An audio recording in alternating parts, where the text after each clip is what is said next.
Halo, hari ini kita bersama-sama akan membahas mengenai formulasi dan juga teknologi sediaan suppositoria.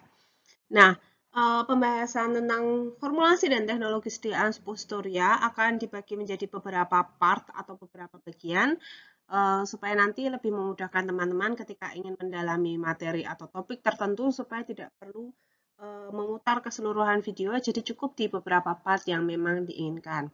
Nah, pada part yang pertama ini atau sesi yang pertama ini kita akan bersama-sama berdiskusi tentang. Nah, yang pertama mungkin kita mengenal dulu kembali lagi ke masa-masa awal semester ketika kita belajar tentang farmasetika. Saya yakin teman-teman pasti pernah mengenal istilah suppositoria. Nah, sebenarnya suppositoria itu merupakan salah satu bentuk sediaan yang secara umum dikatakan sebagai sediaan sisipan atau insert gitu ya in English gitu ya. Nah, eh, sediaan sisipan atau di sini sebenarnya cukup banyak ya jenisnya. Dan yang saja memang yang paling sering diungkapkan adalah suppositoria. Nah, suppositoria itu merupakan sediaan padat ya yang ditujukan untuk disisipkan atau dimasukkan ke dalam lubang tubuh manusia, di mana lubang ini seringkali yang digunakan adalah lubang rektum, vaginal, dan juga uretra.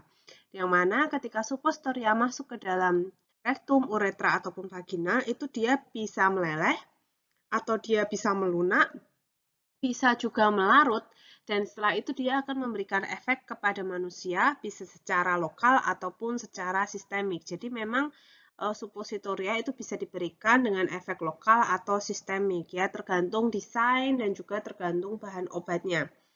Nah, di sini kalau teman-teman melihat gambarnya ya, itu memang ada beberapa bentuk ya, mulai dari yang bentuknya peluru seperti peluru seperti ini. Nah, itu biasanya memang sering digunakan untuk yang penggunaan melalui rektum. Tapi kalau yang di area ini, nah, yang lebar-lebar itu biasanya memang digunakan di area vaginal. Nah, selain itu ada juga yang digunakan melalui uretra, itu biasanya memang sangat kecil ya. Ini contohnya di sini ya, jika teman-teman lihat, dan itu biasanya ada menggunakan aplikatornya ya, ada menggunakan aplikatornya. Nanti teman-teman bisa coba cari di Google, itu pasti ada contoh bentuk-bentuknya. Kemudian sekarang kita melihat sejarah atau histori dari suppositoria. Nah, sebenarnya suppositoria ini kalau kita bagi menjadi dua masa gitu ya. Ada masa awal sejarah dan juga awal atau dan juga periode modern gitu. Nah, ketika kita berbicara tentang early history atau sejarah awalnya, itu yang pertama, suppositoria itu memang digunakan hanya untuk mengatasi permasalahan yang terkait dengan membran mukosa di area rektum saja gitu. Jadi memang terutama dulu itu ditujukan untuk mempermudah buang air besar gitu, di mana suppositoria dibuat dalam bentuk seperti silinder dan juga kerucut. Jadi pada masa itu memang secara tradisional dibuat demikian. Nah, kemudian seiring berjalannya waktu, suppositoria mulai digunakan dalam melalui uretra. Ya, kalau suppositoria digunakan melalui uretra itu seringkali disebut dengan istilah bugi, dan juga ada pula yang digunakan melalui vaginal itu disebut dengan pesari atau ovula.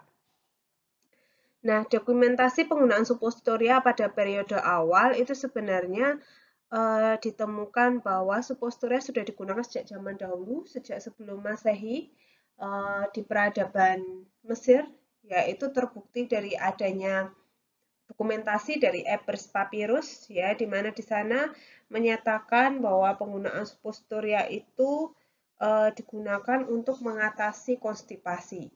Nah, ini salah satu contoh resep untuk suppositoria pada zaman dahulu ya digunakan untuk mengatasi konstipasi pada masa itu dengan bahan-bahan yang alam gitu ya, bahan-bahan alam gitu. Kemudian di situ juga ada pula pernyataan atau beberapa resep Di sini diminta untuk mengambil fat of the antelope and caraway and to roll into a pill and put in the anus. Ya, jadi memang sejak dulu sudah ada suppositoria. Ya, memang ketika itu belum terlalu belum terlalu ada penggunaan basis-basis suppositoria seperti sekarang. Nah, suppositoria sendiri itu dulunya memang kan hanya untuk penggunaan lokal saja. Nah, suppositoria mulai digunakan sebagai efek sistemik itu ketika adanya pengaruh dari Dioscorides. Suppositoria memang pada awalnya dibuat menggunakan bahan-bahan alam ya, belum ada bahan-bahan yang sintetis seperti sekarang. Penggunaan oleum kakao yang kalian kenal sebagai salah satu basis suppositoria itu mulai digunakan pada tahun 1700, itu diperkenalkan oleh Wilhelm von Homburg, dan juga pada tahun 1779 itu ada Carl Wilhelm, itu juga memperkenalkan basis suppositoria berupa gliserin gelatin, yaitu yang paling sering digunakan sekarang ini.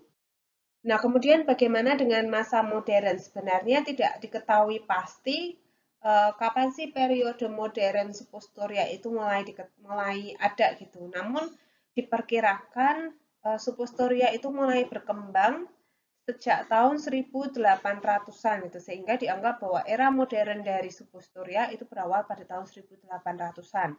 Di mana memang meskipun pada saat itu suppositoria masih belum terkenal penggunaannya ya, karena memang penggunaannya yang tidak nyaman ya, belum tentu semua orang menyukai suppositoria, sehingga memang kurang dikenal gitu. Meskipun dia kurang dikenal, namun perlahan demi perlahan suppositoria mulai digunakan berkat penelitian-penelitian yang dilakukan di berbagai universitas pada masa itu. Jadi memang kalau penelitian-penelitian di kampus baik yang dilakukan oleh mahasiswa ataupun oleh dosen itu juga bisa membantu perkembangan ilmu pengetahuan. Buktinya pada saat itu suppositoria mulai dikembangkan di universitas dan akhirnya mulai bisa masuk ke USP. Dan penggunaan suppositoria juga mulai berkembang tidak hanya sebagai untuk mengatasi konstipasi saja gitu ya, atau untuk sebagai laksatif, tapi dia juga berfungsi sebagai anti hemoroid, astringent, dan juga antelmintik. Antelmintik itu anti cacing gitu ya. Kemudian di sini ada beberapa contoh histori cetakan suppositoria gitu ya. Jadi bagaimana cetakan-cetakan suppositoria itu dulu ada, kemudian ini desain-desainnya yang pada saat itu dipatenkan dan sudah dianggap sangat modern ya. Bisa dilihat di situ ada pada tahun 1800-an. Ya, mungkin teman-teman bisa lihat di sini ada tahun 1800-an, yaitu sudah pada masa itu desain ini sudah sangat canggih ya, bisa membuat suppositoria dibandingkan dengan yang menggunakan tangan ya. Nah, berbagai bentuk ilustrasi cetakan suppositoria juga ada dokumentasinya ya. Di sini kalau teman-teman melihat rata-rata untuk penggunaan rektal memang bentuknya seperti peluru ya, untuk mempermudah masuknya suppositoria. Kemudian untuk yang vaginal itu memang bentuknya relatif lebih pipih dan lebih lebar ya. Kalau yang melalui uterin juga lebih lebar daripada yang uretra. Kalau lebih besar ya, lebih pendek, tapi beda dengan uretral yang jauh lebih panjang tapi diameternya lebih kecil. Kemudian pada masa itu juga ada suppositoria yang digunakan untuk hidung dan juga untuk telinga. Ya, kalau untuk telinga biasanya untuk wax telinga semacam itu. Nah, penggunaan suppositoria ini sekarang kita kembali ke masa sekarang, bahwa suppositoria ini memang penggunaannya cukup sedikit ya dibandingkan dengan bentuk sediaan lainnya. Jadi diperkirakan hanya sekitar 5% obat saja. Itu paling banyak 5% obat itu diformulasikan dalam bentuk suppositoria. Nah, suppositoria yang dimaksud di situ termasuk rektal suppositoria, kemudian uretral suppositoria yang mana biasanya digunakan untuk mengatasi disfungsi ereksi, itu menggunakan Muse ya. Muse itu aplikator ya, sering disebut dengan Muse yang merupakan akronim dari Medical Urethral System for Erection, di mana isinya biasanya adalah aprostadil. Ini zat aktifnya yang biasa digunakan. Kemudian untuk vaginal suppositoria itu biasanya digunakan untuk mengatasi infeksi. Nah, kalau infeksi itu biasanya karena jamur, contohnya nistatin seperti itu.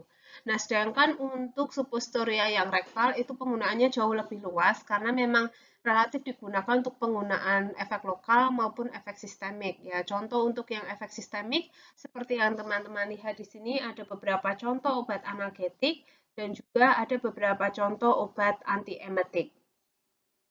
Nah, ini kalau yang Muse tadi, Medical Urethral System for Erection ini ada aplikatornya di mana obatnya sebenarnya ada di sini, ya, suppositorianya ada di dalam sini.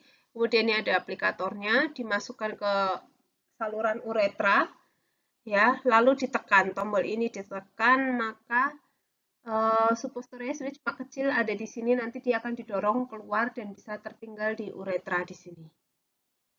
Begitu. Nah, meskipun suppositoria itu kalau teman-teman masih ingat kelebihan dan kekurangannya ya, beberapa di antara kekurangannya adalah penggunaannya yang tidak nyaman, ya tidak semua orang suka menggunakan suppositoria, ya tidak praktis juga.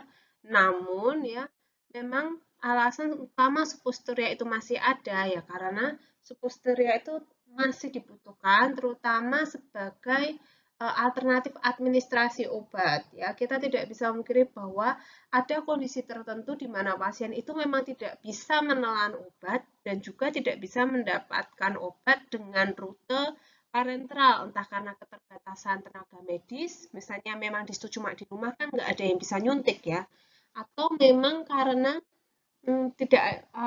tidak mau gitu. Jadi ya salah satu caranya bisa menggunakan suppositoria itu.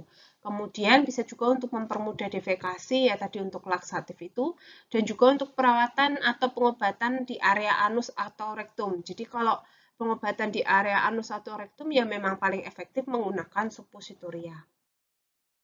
Nah, pertimbangan lain dalam pemberian obat dalam suppositoria terutama sebagai alternatif terapi bagi pasien anak-anak dan dewasa, ya, terutama juga seringnya adalah lansia yang tidak bisa menelan tablet atau kapsul. Selain itu juga bisa digunakan sebagai alternatif administrasi obat tanpa rasa nyeri. Ini dibandingkan dengan penggunaan yang injeksi.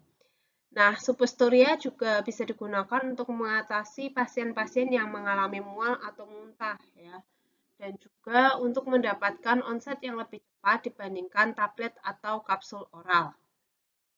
Nah, ketika kita memberikan suppositoria melalui rektum gitu ya, kita harus mengenal dulu anatomi dan fisiologi dari rektum. Saya harap teman-teman masih mengingat bagaimana kuliah tentang anatomi fisiologi ya di area saluran pencernaan, khususnya di area rektum gitu ya, di mana memang rektum itu memiliki luas permukaan yang cukup untuk absorpsi obat, yaitu sekitar 200 hingga 400 cm persegi, di mana dia nanti juga membantu kita untuk menghindari first pass effect atau first pass metabolisme di hati, karena bukannya tidak ada ya, tapi meminimalisir ya, lebih ke meminimalisir, karena memang yang akan menuju ke apa ya, ke hati itu adalah apa istilahnya pembuluh darah ya pembuluh darah yang ada di atas gitu ya sehingga tidak mengarah ke sana gitu. Kemudian epitel rektum itu tersusun atas lapisan sel kubikal dan juga lapisan sel goblet ya.